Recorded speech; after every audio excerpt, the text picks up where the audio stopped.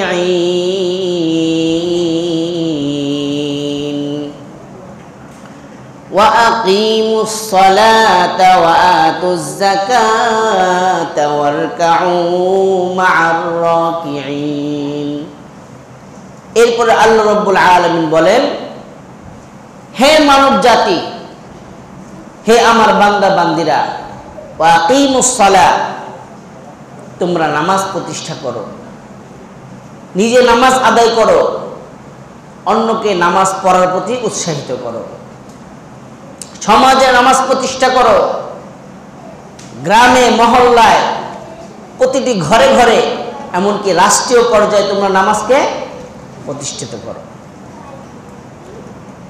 ওয়াতুজ যাকাত, তোমরা যাকাত আদায় করো, ওয়ারকাউ মা'আর রাকিঈন, এবং রুকুকারীদের সাথে তোমরা রুকু করো। তা আল্লাহ আগে বললেন নামাজ প্রতিষ্ঠা করো, আবার আয়াতের শেষে বললেন রুকুকারীদের সাথে তোমরা রুকু করো। তো নামাজের মধ্যে রুকু আছে না নাই? তা আল্লাহ কেন আবার রুকুকারীদের সাথে রুকু করতে বললেন? প্রশ্ন হয় না? আল্লাহ বললেন প্রথমে আকিমুস সালাহ, নামাজ আদায় করো।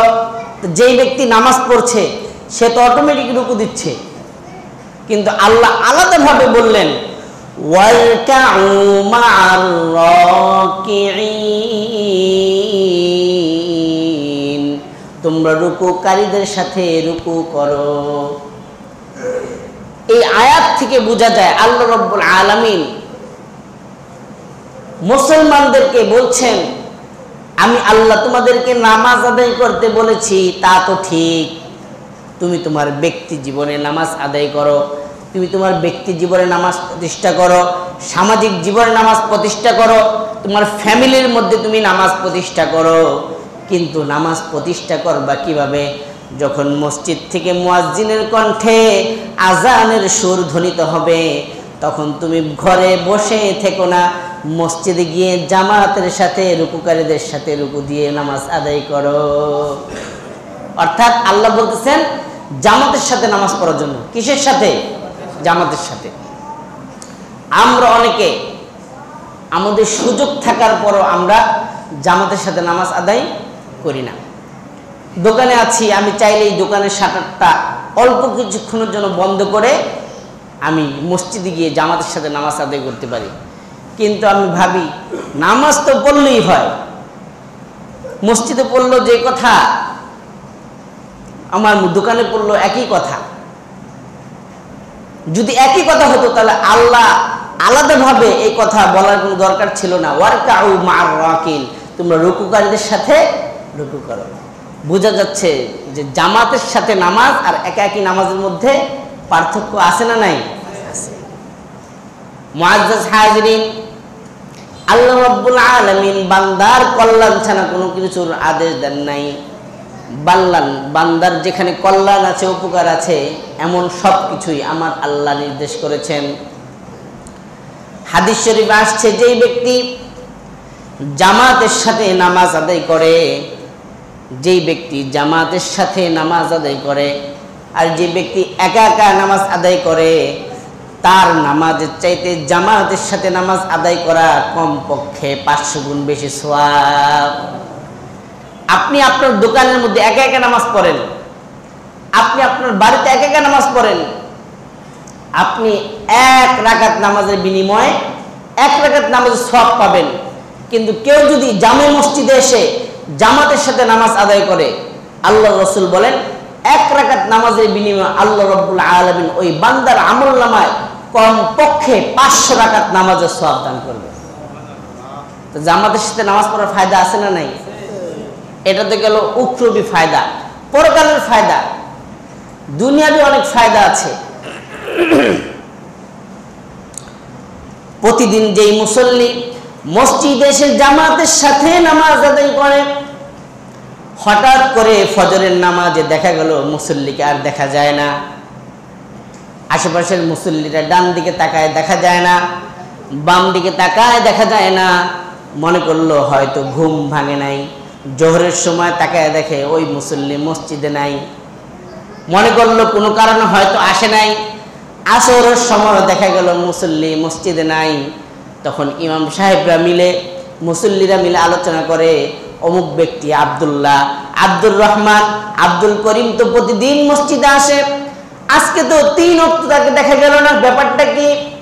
হয়তো সে অসুস্থ। বাড়িতে গিয়ে দেখে আব্দুল করিম সত্যি সত্যি অসুস্থ।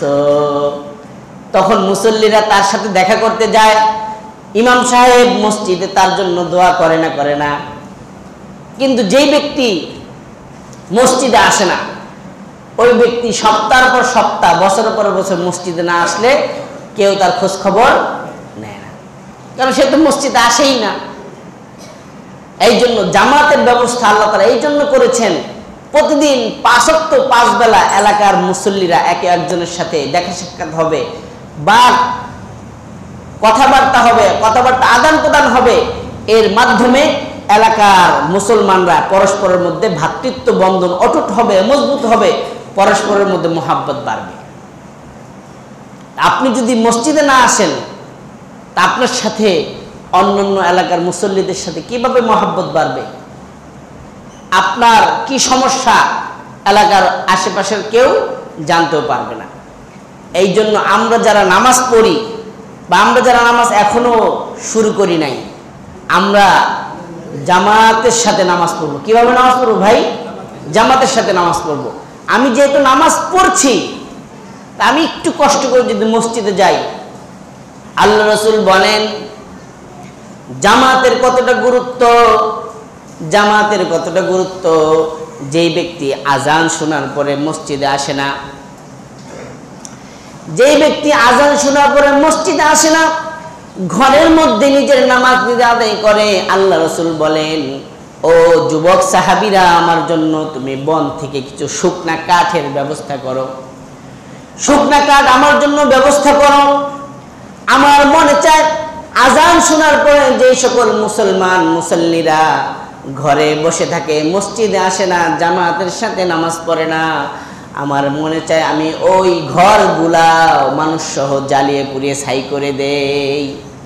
বিশ্বনবী, দয়াল নবী বলতেছেন, যারা ঘরে বসে নামাজ আদায় করে, মসজিদে জামাতের সাথে নামাজ পড়তে আসে না, আমার মনে চায় তাদের ঘরগুলা পুড়িয়ে ছাই করে ফেলি। কিন্তু ওই ঘরের মধ্যে বৃদ্ধ লোকেরা আছে, ওই ঘরের মধ্যে নাবালক শিশুরা আছে, এই কারণে আমি রাসূল তাদের ঘরগুলা জ্বালালাম না, পুরালাম না। কিন্তু সকলকে তো মারা লাগে না, কিছু মানুষকে মায়ের কথা বলাটাই তার জন্য মায়ের চাইতে বেশি। আল্লাহ রাসূলকে ঘর জ্বালানো পুরানো লাগবে? তিনি যে বললেন যে আমার মনে চায় জ্বালিয়ে পুড়িয়ে দেই, এটাই একজন মুসলমানের জন্য তার ঘর জ্বালিয়ে পুড়িয়ে দেওয়ার চেয়ে অনেক বেশি। দয়াল নবীর মতো একজন মানুষ বলতেছে আমার মনে চায় তার ঘরটা জ্বালিয়ে পুড়িয়ে দেই, যারা আজান শোনার পরে মসজিদে নামাজ পড়তে আসে না। এর চাইতে আর কি দরকার? এই জন্য আমরা নামাজ পড়বো কোথায়? মসজিদে জামাতের সাথে, মসজিদে জামাতের সাথে। জামাতের সাথে নামাজ পড়ার আরো অনেক ফায়দা, জামাতের সাথে নামাজ পড়ার আরো অনেক ফায়দা। তার মধ্যে আরো একটি গুরুত্বপূর্ণ ফায়দা হচ্ছে, আমাদের অনেকের সূরা কেরাত ঠিক নাই, নামাজের গুরুত্বপূর্ণ মাসআলাগুলো আমি জানি না। আপনি যখন একা একই নামাজ পড়বেন, কোনো রকম ত্রুটি বিচ্যুতি হলে আপনার পুরো নামাজটা বরবাদ। কিন্তু আপনি যখন জামাতের সাথে নামাজ পড়বেন, আপনার মসজিদে যদি একজন উপযুক্ত ইমাম থাকে, যিনি নামাজ সম্পর্কে মাসআলা মাসাইল জানেন, আপনি যদি তার পিছনে নামাজ পড়েন, আপনি শুধু তার ইক্তেদা করবেন। ইমাম সাহেবের যদি নামাজ হয় তাহলে আপনার নামাজও হয়ে যাবে, ইমাম সাহেবের যদি নামাজ হয় আপনার নামাজ হয়ে যাবে। এবং নামাজের জামাতের সাথে নামাজ পড়ার আরো একটি গুরুত্বপূর্ণ ফায়দা হচ্ছে, আমরা অধিকাংশ কৃষক, এক বস্তা পেঁয়াজ নিয়ে গেলাম বাজারে, আমার এক বস্তা পেঁয়াজের মধ্যে 4-5টা পেঁয়াজ পচা আছে। সেই 4-5টা পেঁয়াজ যে পচা পেঁয়াজ, সেই পচা পেঁয়াজের দাম আর ভালো পেঁয়াজের দাম কি সমান? 1 কেজি ভালো পেঁয়াজের দাম 70 টাকা, তো 1 কেজি পচা পেঁয়াজের দাম কয় টাকা? কেউ যদি নেয় একেবারে অপারগ হয়ে, সে বলবে ভাই 20 টাকা দিব, তুমি দিলে দাও। তাহলে কোথায় 70 টাকা কেজি পেঁয়াজ, কোথায় 20 টাকা কেজি পেঁয়াজ? কিন্তু যদি আপনি 1 বস্তা সহ বিক্রি করে দেন, পাইকার আপনার 1 বস্তা সহ নিয়ে যাবে, ওই পচা পেঁয়াজ, গান্দা পেঁয়াজ, এটা কিন্তু আর ভালো পেঁয়াজ থেকে আলাদা করা হবে না। ভালো পেঁয়াজ যেই দামে কিনে নিবে, আপনার পচা পেঁয়াজও একই দামে কিনে নিয়ে যাবে। তো জামাতের সাথে আমরা যখন নামাজ আদায় করব, আমার ডান পাশে, বাম পাশে, আমার সামনে, পিছনে অনেক আল্লাহর ওলিরা নামাজে দাঁড়া হয়েছে, খাড়া হয়েছে, তাদের প্রতিটা সেজদা আল্লাহর কাছে কবুল। আল্লাহ দেখতেছেন আমার এই ওলিদের সাথে আমার এক পাপিষ্ঠ বান্দা নামাজ দাঁড়িয়েছে, যার রুকু সেজদা ঠিক নাই, যার সূরা কেরাত ঠিক নাই, কিন্তু আমার ওলিদের নামাজের সাথে আমি ওই বান্দার নামাজকে কবুল করে নিলাম। সুবহানাল্লাহ। এই জন্য জামাতের সাথে নামাজ পড়ার ফায়দা আছে না নাই? এই জন্য আল্লাহ রাব্বুল আলামিন আলাদাভাবে বলেন, ওয়া আকিমুস সালাত ওয়া আতুজ যাকাতা ওয়ারকাউ মা'আর রাকিঈন। তোমরা নামাজ আদায় করো, যাকাত আদায় করো এবং রুকুকারীদের সাথে রুকু করো, মানে হচ্ছে জামাতের সাথে নামাজ আদায় করো। রব্বুল আলামিন এরপরের আয়াতে বলেন, আতা'মুরুনান নাসা বিল বিররি ওয়া তানসাউনা আনফুসাকুম ওয়া আনতুম তাতলুনাল কিতাব। আতা'মুরুনান নাসা বিল বিররি ওয়া তানসাউনা আনফুসাকুম ওয়া আনতুম তাতলুনাল কিতাব আফালা তা'কিলুন।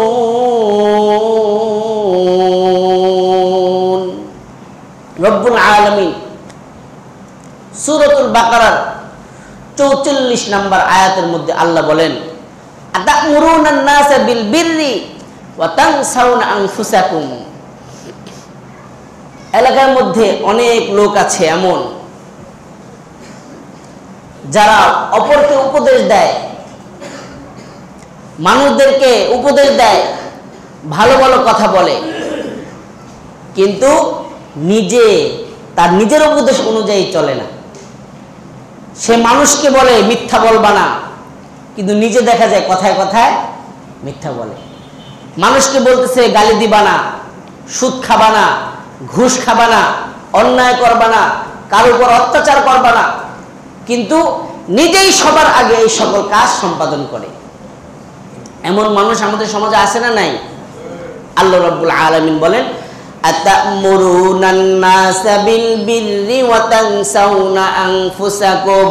তোমরা কি মানুষদেরকে উপদেশ দাও, তোমরা কি মানুষদেরকে ভালো কাজের উপদেশ দাও, ওয়া তানসাউনা আনফুসাকুম, আর নিজেদের বেলায় এই ভালো কাজের কথা ভুলে যাও।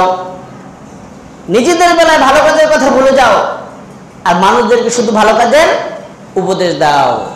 ওয়া আনতুম তাতলুনাল কিতাব, আবার তোমরা কোরআন তেলাওয়াত করো, আল্লাহর কিতাব তেলাওয়াত করো।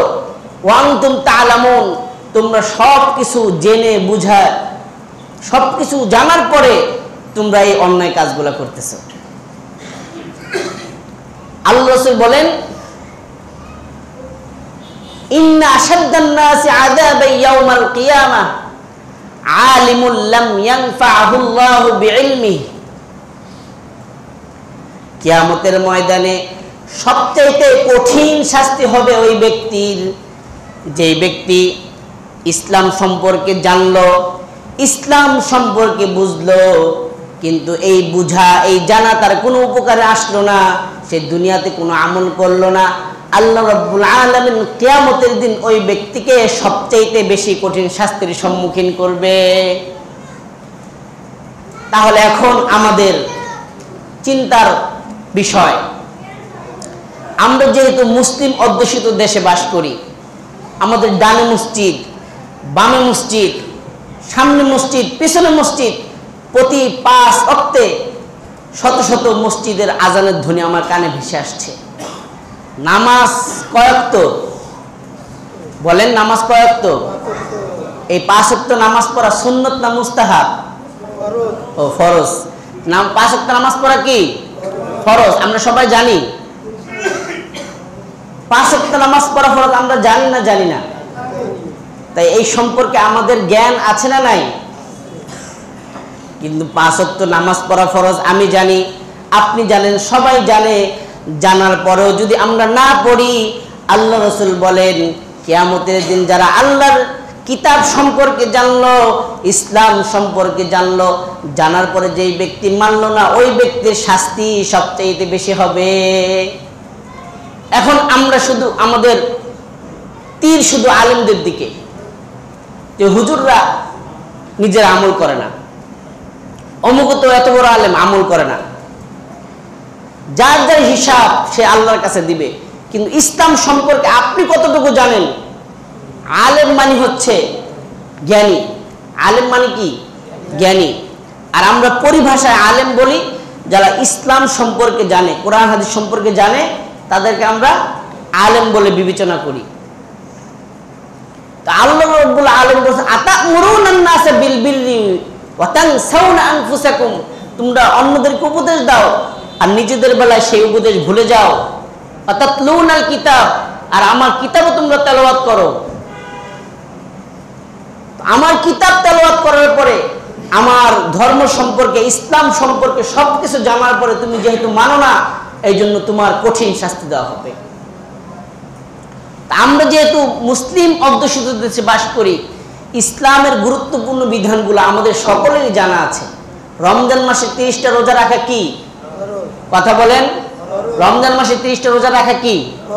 ধনী হলে যাকাত দেওয়া কি? তাহলে আমরা গুরুত্বপূর্ণ বিধান সম্পর্কে সবাই জানি। যেহেতু আমি মানছি না, আরেকজন মানছে না, তো আল্লাহর কাঠগড়ায় আমাকেও যেভাবে ধরপাকড় হতে হবে, আপনাকেও সেইভাবে ধরপাকড় হতে হবে। কিন্তু আমরা শুধু মনে করি যে হুজুরদেরকে বিশ্বাস দেওয়া হবে, হুজুরদেরকে বিশ্বাস দেওয়া হবে, তারা জানার পরেও মানে না। হুজুররা আমার চাইতে বেশি জানে, তার আরো বেশি মানা দরকার ছিল। সে যেহেতু তার জ্ঞান অনুযায়ী সে আমল করে না, এই জন্য সে আল্লাহর কাছে পাকড়াও হবে। কিন্তু আমি যতটুকু জানি, আমিও তো আমার জ্ঞান অনুযায়ী আমল করি না, আমাকে কি আল্লাহ ছেড়ে দিবেন? আল্লাহ কারোর উপর জুলুম করবে না। মেরাজের রজনীতে আল্লাহ রাসূল সাল্লাল্লাহু আলাইহি ওয়াসাল্লাম কিছু লোকের পাশ দিয়ে অতিক্রম করলো। হঠাৎ আল্লাহ রাসূল থমকে দাঁড়ালেন। আল্লাহ রাসূল তাকিয়ে দেখেন তুকরাজু শাফাহুহুম ওয়া আলসিনাতুহুম মিন মিকরাজিন ফিন্নার, তাদের জিহ্বাগুলা, তাদের ঠোঁটগুলা আগুনের কেচি দ্বারা কাটা হচ্ছে। আল্লাহ রাসূল বলেন এমন কঠিন শাস্তি, জিহ্বাকে আগুনের কেচি দ্বারা কর্তন করা হচ্ছে, মানুষের ঠোঁট আগুনের কেচি দ্বারা কাটা হচ্ছে। ও ভাই জিবরিল, এই লোকদেরকে এমন কঠিন শাস্তি কেন দেওয়া হচ্ছে? এরা কারা? জিবরিল আমিন বললেন ইয়া রাসূলুল্লাহি, ইয়া হাবিবাল্লাহি, হাউলাই খুতাবাই উম্মতিক, হাউলাই খুতাবাই উম্মতিক। ওগো আল্লাহর রাসূল, এরা হলেন আপনার উম্মতের খতিব, আপনার উম্মতের উপদেশদাতা। আপনার উম্মতের মধ্যে যারা মানুষদেরকে উপদেশ দিত, আপনার উম্মতের মধ্যে যারা মানুষদেরকে বয়ান করত, যারা মানুষদেরকে নসিহত করত, এরা হলো ওই সকল লোক। কেন শাস্তি দেওয়া হচ্ছে? বলল আতা'মুরুনান নাসা বিল বিররি ওয়া তানসাউনা আনফুসাকুম, তারা মানুষদেরকে ঠিকই উপদেশ দিত, কিন্তু তারা নিজেরা ওই উপদেশ অনুযায়ী আমল করত না। মুআজ্জাজ হাজিরিন, আমি আপনাদের সামনে কথা বলি, কোরআন হাদিস থেকে কথা বলি। কথা বলা যতটা সহজ, এর উপর আমল করা এতটা সহজ না। এবং আপনারা শুনেন, আপনারা কোরআন হাদিসের জ্ঞান অর্জন করছেন, কথা শোনাটা যত সহজ, কথা মানাটা তত সহজ না। এই জন্য যে বলে, আল্লাহ তাআলা বলনেওয়ালা শুননেওয়ালা সকলকে আমল করার তৌফিক দান করুন, বলেন আমিন। কত বড় শাস্তির কথা! আমরা যখনই শুনি ওখানে একজন ভালো বক্তা আসবে, আন্তর্জাতিক বক্তা আসবে, আমরা সকলেই ওয়াজ শোনার জন্য যাই। এটা তো ভালো, কিন্তু আপনি ওয়াজ শুনতেছেন, সেখান থেকে কি নিয়ে আসলেন, এটা হলো বিবেচ্য বিষয়। আপনি 2 ঘন্টা ওয়াজ শুনলেন, আপনি সেখান থেকে কিছু নিয়ে আসেন। আপনি 10টা মাহফিলে গেলেন এই বছর, 10টা মাহফিল থেকে আপনি 10টা ভালো কথা নিয়ে আসেন, আল্লাহর কাছে হয়তো আপনি পার পেয়ে যাবেন। আল্লাহ 100 উপদেশ শুনেছি, কিন্তু 100 উপদেশ আমার তো আমল করা সম্ভব না, আমি 100টা উপদেশ থেকে 10টা উপদেশ গ্রহণ করেছি, 10টা উপদেশ গ্রহণ করে উপর আমল করেছি, আল্লাহ হয়তো এই ওসিলা আপনাকে মাফ করে দিবে। কিন্তু আপনি ওয়াজ শুনেন, যেখানে ওয়াজ হয় সেখানে দৌড়ে যান, ওয়াজ শুনেন, কিন্তু আমলের খবর নাই। আল্লাহ বলবেন আতা'মুরুনান নাসা বিল বিররি ওয়া তানসাউনা আনফুসাকুম, মানুষদেরকে উপদেশ দাও আর নিজেদেরকে উপদেশ থেকে দূরে রাখো, তোমাদের কঠিন শাস্তি দেওয়া হবে। এই জন্য আমরা যতটুকু শুনবো ততটুকু আমল করার দরকার আছে না নাই? আল্লাহ রাব্বুল আলামিন আমাদেরকে, আমরা যতটুকু দিন সম্পর্কে জানবো, আল্লাহ রাব্বুল আলামিন অতটুকু আমাদেরকে প্রত্যেককে, বিশেষ করে আমাকে আমল করার তৌফিক দান। সকলে বলুন আমিন।